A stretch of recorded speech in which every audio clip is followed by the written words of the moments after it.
Hello बच्चों, नमस्कार। हमने पिछली वीडियो में अवतल दर्पण और उत्तल दर्पण से प्रतिबिंब बनाना सीखे थे। इस वीडियो में हम पहले ये समझ लेते हैं कि अवतल दर्पण का उपयोग क्या है, यानी कि अवतल दर्पण का उपयोग कहाँ कहाँ किया जाता है। देखिए यहाँ पर दिया है अवतल दर्पण के उपयोग, यूजेज ऑफ कॉन्केव मिरर। अवतल दर्पण के प्रमुख उपयोग निम्नलिखित हैं। पहला, बड़ी फोकस दूरी तथा बड़े द्वारक के अवतल दर्पण का उपयोग दाढ़ी बनाने में किया जाता है।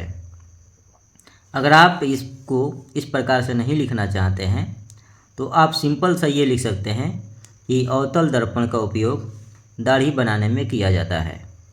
दूसरा, छोटे अवतल दर्पण द्वारा प्रकाश की किरणें परावर्तित करके डॉक्टर आँख, दांत, नाक, गले आदि का निरीक्षण करते हैं। अगर आप इसे इस प्रकार से नहीं लिखना चाहते हैं तो आप लिख सकते हैं कि छोटे अवतल दर्पण का उपयोग डॉक्टर द्वारा आँख, दांत, नाक, गले आदि का निरीक्षण करने में प्रयोग किया जाता है। ऐसे आप लिख सकते हैं। तीसरा है, सौर भट्टियों में सूर्य के प्रकाश को केंद्रित करने के लिए बड़े अवतल दर्पणों का उपयोग किया जाता है। यानी कि जो भी सौर भट्टियाँ हैं, सूर्य की प्रकाश की किरणों को एक जगह पर केंद्रित करने के लिए अवतल दर्पणों का उपयोग किया जाता है। अवतल दर्पण का उपयोग टेबल लैंपों के शेडो में किया जाता है, जिससे थोड़े स्थान को अधिक प्रकाशित किया जा सकता है। यानी कि ऐसे आप ये समझिए कि जो टेबल लैंप होता है उसमें एक छोटे प्रकाश को बड़े स्तर पर प्रकाशित करने के लिए अवतल दर्पण का प्रयोग किया जाता है, क्योंकि अवतल दर्पण जो होता है प्रकाश को फैलाने का काम करता है।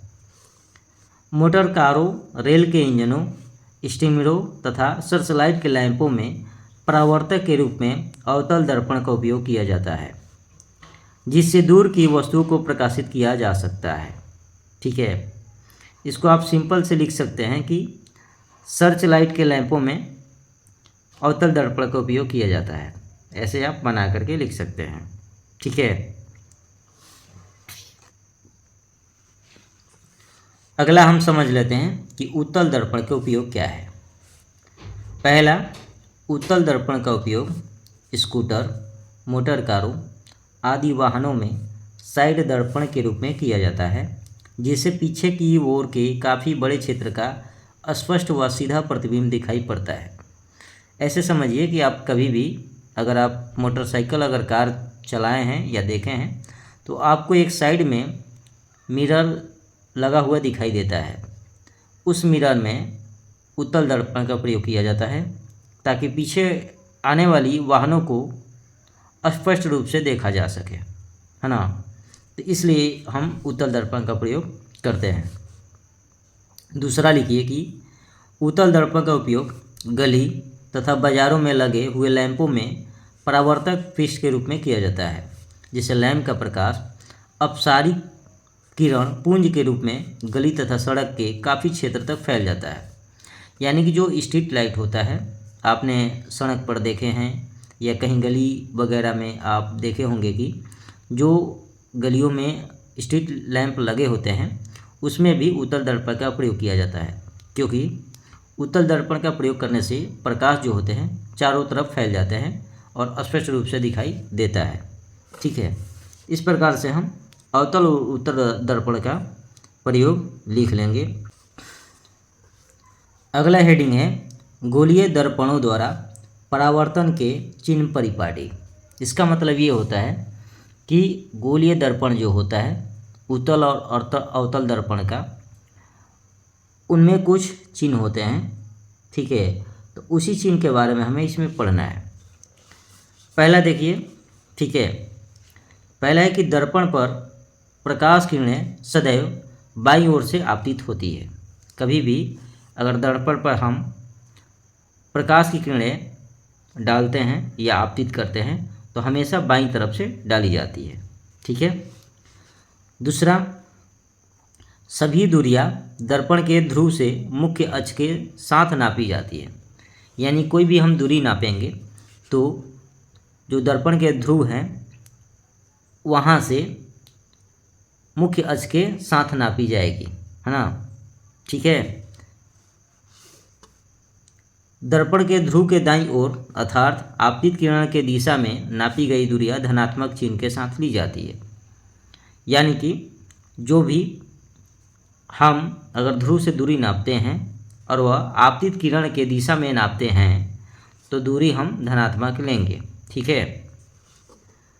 चौथा कि दर्पण के ध्रुव के बाईं ओर अर्थात आपतित किरणों के विपरीत दिशा में नापी गई दूरियां ऋणात्मक चिन्ह के साथ ली जाती है। और कभी भी हम अगर कोई भी दूरियां नापेंगे और वह आपतित किरण के विपरीत दिशा में नापेंगे तो वहाँ पर चिन्ह ऋणात्मक लेंगे यानी निगेटिव होगा। वस्तु एवं प्रतिबिंब की लंबाइयाँ मुख्य अक्ष के ऊपर की ओर धनात्मक और नीचे की ओर ऋणात्मक ली जाती है। ठीक है। यानी कभी भी वस्तु की अगर हम लंबाई नापते हैं या प्रतिबिंब की लंबाई नापते हैं तो जो मुख्य अक्ष होता है उसके ऊपर जो नापेंगे तो धनात्मक लेंगे और नीचे की दूरियां नापेंगे तो ऋणात्मक लेंगे। अब चलिए इस हम डायग्राम के माध्यम से समझाते हैं आपको। ठीक है। देखिए, पहला है कि कभी भी आपतित किरणें हम बाई की तरफ से डालते हैं तो देखिए इधर से हम क्या करेंगे, आपतित किरणें डालेंगे। ओके, ठीक है। और कभी भी हम कोई भी दूरी नापेंगे तो ये जो P है यानी ध्रुव है, ध्रुव से नापेंगे मुख्य अक्ष के समानांतर या मुख्य अक्ष से नापेंगे, है ना। ध्रुव से कोई भी हम दूरी नापेंगे, है ना, और वह जो दूरी होगा मुख्य अक्ष के समानांतर नापी जाएगी। ठीक है। चलिए, अगर हम यह आपतित किरण के दिशा में कोई हम दूरी नापते हैं तो वहाँ पर हम धनात्मक लेंगे और ये आपतित किरण के हम विपरीत दिशा में कोई दूरी नापते हैं तो ऋणात्मक लेंगे यानी निगेटिव लेंगे। दूसरी बात, इस मुख्य अक्ष के ऊपर कोई भी लंबाई हम लेते हैं तो धनात्मक लेंगे और इस मुख्य अक्ष के अगर नीचे जो होते हैं उसकी हम लंबाई मापेंगे तो हम ऋणात्मक लेंगे यानी निगेटिव लेंगे। तो मुख्य अक्ष के ऊपर जो लंबाई होगी पॉजिटिव होगी, मुख्य अक्ष के जो नीचे की लंबाई होगी वो निगेटिव होगी। आपतित किरण के दिशा में नापी गई दूरी धनात्मक होगी और आपतित किरण के विपरीत नापी गई दूरी ऋणात्मक होगी। बस यही आपको याद रखना है। ठीक है, याद हो गया। चलिए एक बार मैं आपको और फिर से याद दिला देता हूँ। आपतित किरण हमेशा बाईं की तरफ से डाली जाती है। कोई भी दूरी ध्रुव से नापी जाती है। अगर आपतित किरण के दिशा में ध्रुव से जो दूरी नापेंगे वह धनात्मक होगी और आपतित किरण के विपरीत ध्रुव से नापी गई दूरी ऋणात्मक होगी। मुख्य अक्ष के ऊपर किसी वस्तु की लंबाई या प्रतिबिंब की लंबाई धनात्मक होगी। मुख्य अक्ष के नीचे किसी वस्तु की लंबाई या प्रतिबिंब की लंबाई ऋणात्मक होगी यानी कि निगेटिव होगी। बस यही आपको याद रखना है। ओके, कोई दिक्कत नहीं होना चाहिए। तो देखिए, मैं आपको ये समझाना चाहता हूँ कि अगर मान लीजिए कि हमें फोकस दूरी अवतल दर्पण में निकालना है, उत्तल दर्पण में निकालना है, उसी प्रकार से वक्रता त्रिज्या व वस्तु की दूरी अवतल और उत्तल दर्पण में निकालना है तो यहाँ पर कौन सा धनात्मक होगा, कौन सा ऋणात्मक होगा। तो चलिए हम इस क्वेश्चन को समझते हैं यानी इस बात को समझते हैं। ठीक है। देखिए, हम अभी पढ़े हैं कि कोई भी दूरी हम ध्रुव से मापते हैं, है ना। तो फोकस दूरी मापेंगे तो देखिए फोकस दूरी क्या होती है भैया, तो फोकस दूरी होता है ध्रुव और फोकस के बीच की दूरी को हम फोकस दूरी कहते हैं। तो अब बताइए, हम ध्रुव से इधर मापते हैं फोकस दूरी, तो यह जो दूरी होगा ये वाला दूरी होगा, इसी को हम फोकस दूरी करेंगे। और यह फोकस दूरी जो होगा यह आपतित किरण के दिशा के विपरीत दिशा में मापी जा रही है। तो इसलिए अवतल दर्पण में जो फोकस दूरी होता है वह होता है ऋणात्मक यानी कि निगेटिव होता है। ठीक है, क्या होता है, निगेटिव होता है।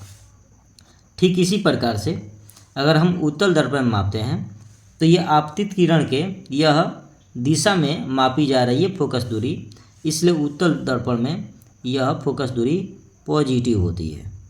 ठीक है, यानी कि धनात्मक होता है।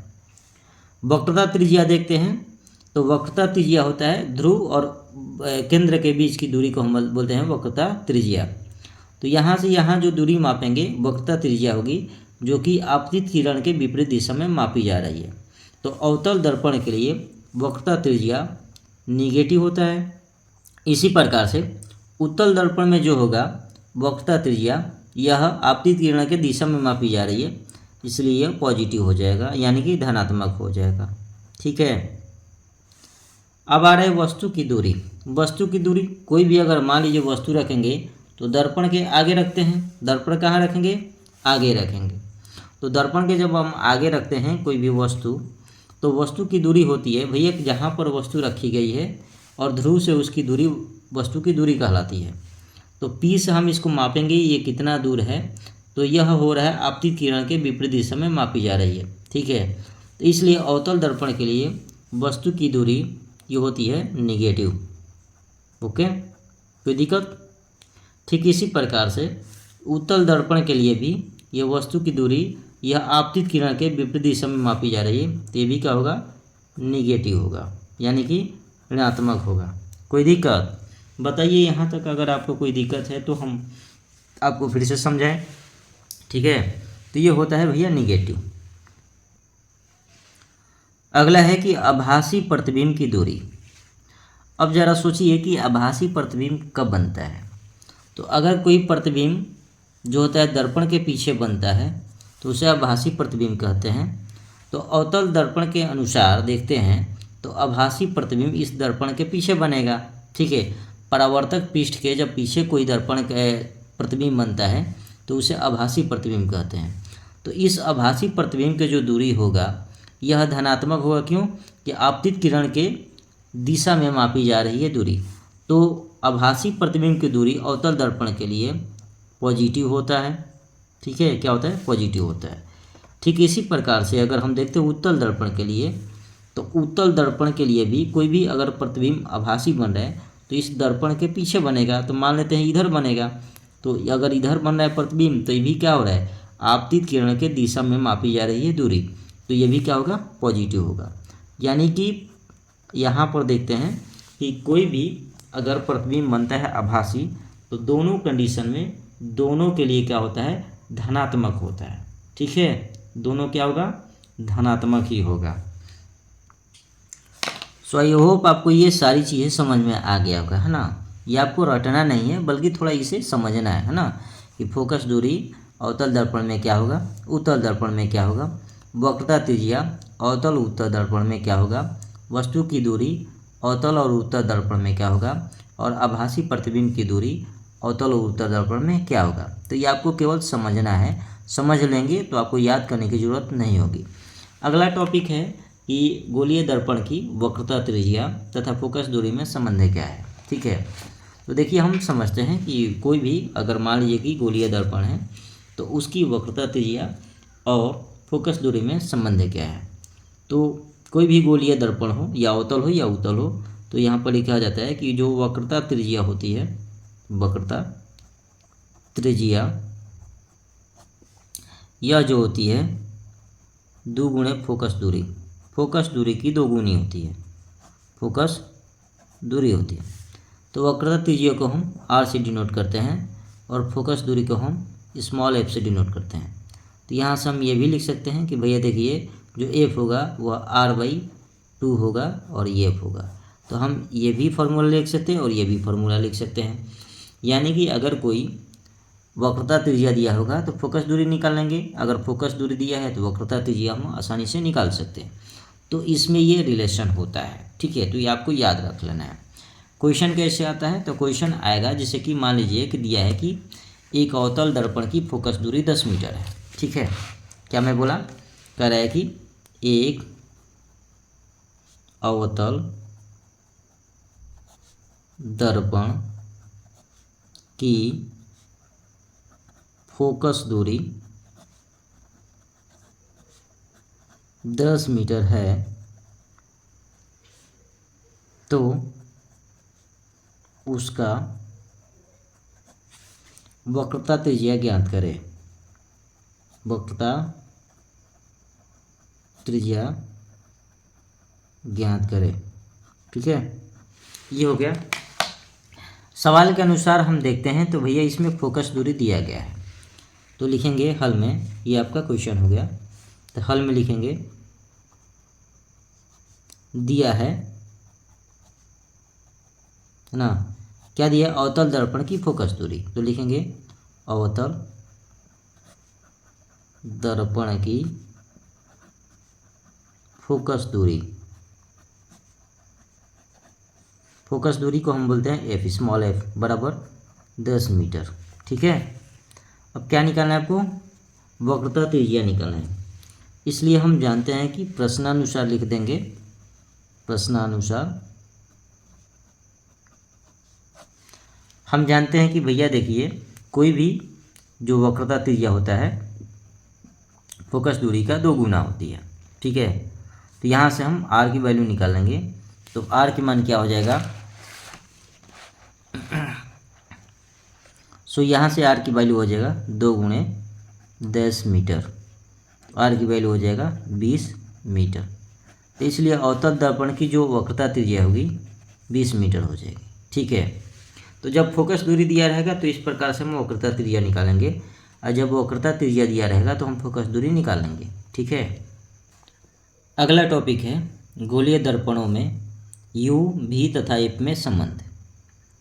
तो कोई भी अगर गोलीय दर्पण है, चाहे वो अवतल हो चाहे उत्तल हो, दोनों के लिए ये संबंध फिक्स होता है।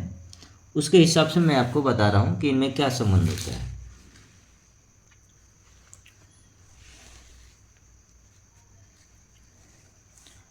सो देखिए यहाँ पर क्या संबंध होता है, मैं आपको बता देता हूँ। देखिए ये होता है 1/f is equal to 1/u plus 1/v होता है। ठीक है, अब एक सवाल ये उठ रहा होगा कि यहाँ पर u क्या है और v क्या है और f क्या है। तो देखिए f बराबर होता है फोकस दूरी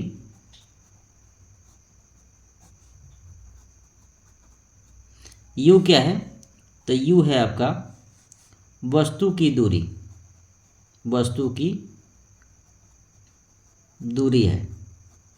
और भैया v क्या है, तो v है आपका प्रतिबिंब की दूरी, प्रतिबिंब की दूरी। ठीक है, आई होप आपको ये समझ में आ गया होगा कि इनमें रिलेशन क्या होता है।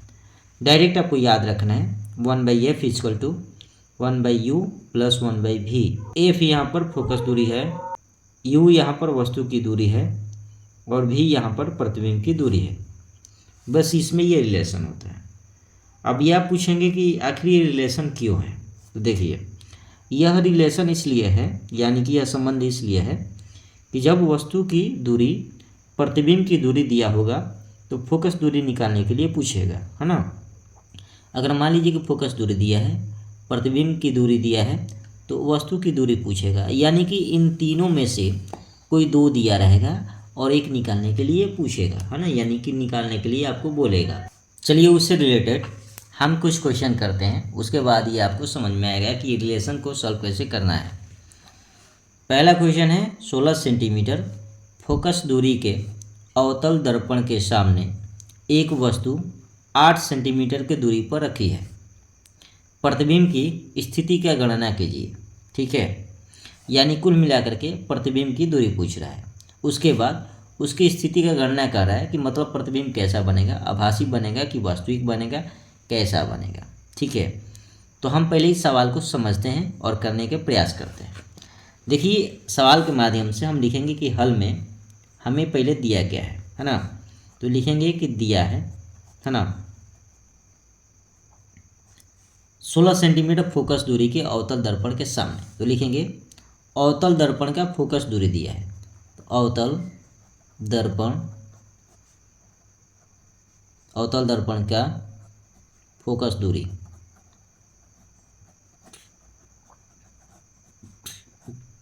और फोकस दूरी को हम एफ से डिनोट करते हैं, वो दिया है 16 सेंटीमीटर। और एक बार गौर कीजिए, याद कीजिए कि अवतल दर्पण की फोकस दूरी पॉजिटिव होता है कि निगेटिव होता है। ठीक है, एक बार सोच लीजिए, उसके बाद मैं आपको बताऊंगा। उसके बाद बोला है कि अवतल दर्पण के सामने एक वस्तु 8 सेंटीमीटर की दूरी पर रखी है। तो ये जो 8 सेंटीमीटर है यह वस्तु रखी गई है, तो ये वस्तु की दूरी होगा। तो लिखेंगे वस्तु की दूरी, वस्तु की दूरी, वस्तु की दूरी को हम यू से डिनोट करते हैं, ये 8 सेंटीमीटर। ठीक है, दोनों सोचिए ये अवतल दर्पण की स्थिति में फोकस दूरी पॉजिटिव होगी कि निगेटिव होगी, और वस्तु की दूरी निगेटिव होगी पॉजिटिव होगी। एक बार सोच लीजिए, ठीक है, एक बार सोचिए ध्यान से।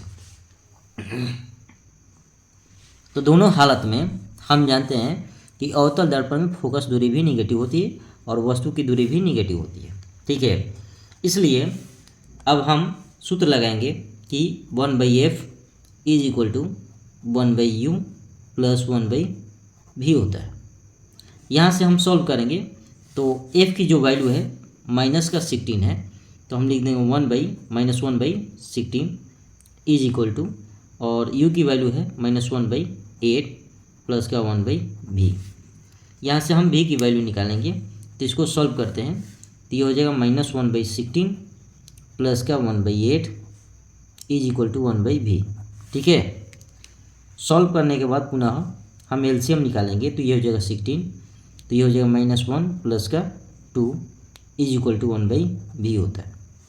सो यहाँ से आ जाएगा 1/16, ठीक है, इज इक्वल टू 1/v।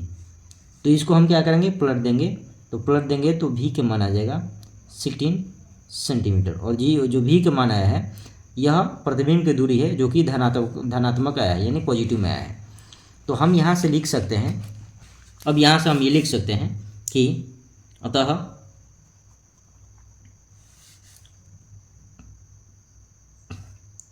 सोलह सेंटीमीटर की दूरी पर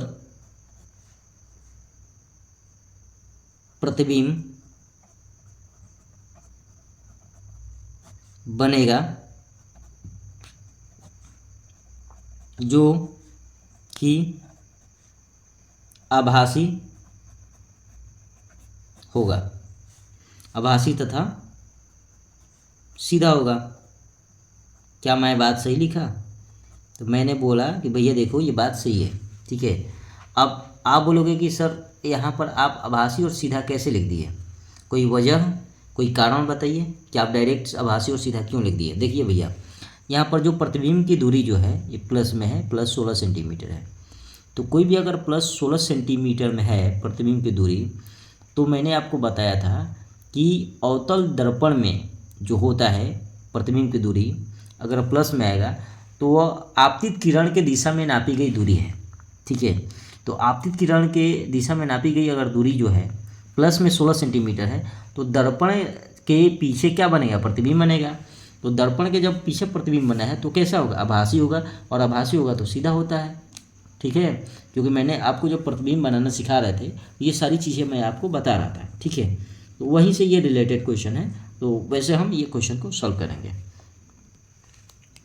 सो आई होप मैं समझूंगा कि आपको क्वेश्चन समझ में आ रहा है, और जो मैं समझा रहा हूँ आपको बिल्कुल समझ में आ रहा है। अगर कोई भी डाउट हो रहा है तो कमेंट सेक्शन में कमेंट कर सकते हैं। चलिए इस वीडियो में इतना ही बताऊंगा। अगले वीडियो में मैं आपको रेखीय आवर्धन पढ़ाऊंगा, जिसमें मैं आपको बताऊंगा कि रेखीय आवर्धन क्या होता है, ठीक है। तो चलिए मिलते हैं नेक्स्ट वीडियो में, तब तक के लिए अपना ख्याल रखिए, ध्यान रखिए, ठीक है, और अच्छे से पढ़ाई कीजिए। लेकिन एक आपसे छोटा सा एक रिक्वेस्ट है, या छोटा सा एक आपसे विनती है कि भैया देखिए, जब मैं आपके लिए इतना मेहनत कर रहा हूँ तो आपके लिए एक छोटा सा काम है कि सेकेंडों का काम है कि आप जो है इस चैनल पर आए हैं तो चैनल को सब्सक्राइब कर लीजिए और बेल आइकन प्रेस करके भैया आप वीडियो को प्राप्त करने के लिए अवगत हो जाएंगे, ठीक है। और वीडियो को लाइक करके शेयर भी कर सकते हैं। चलिए मिलते हैं नेक्स्ट वीडियो में, धन्यवाद।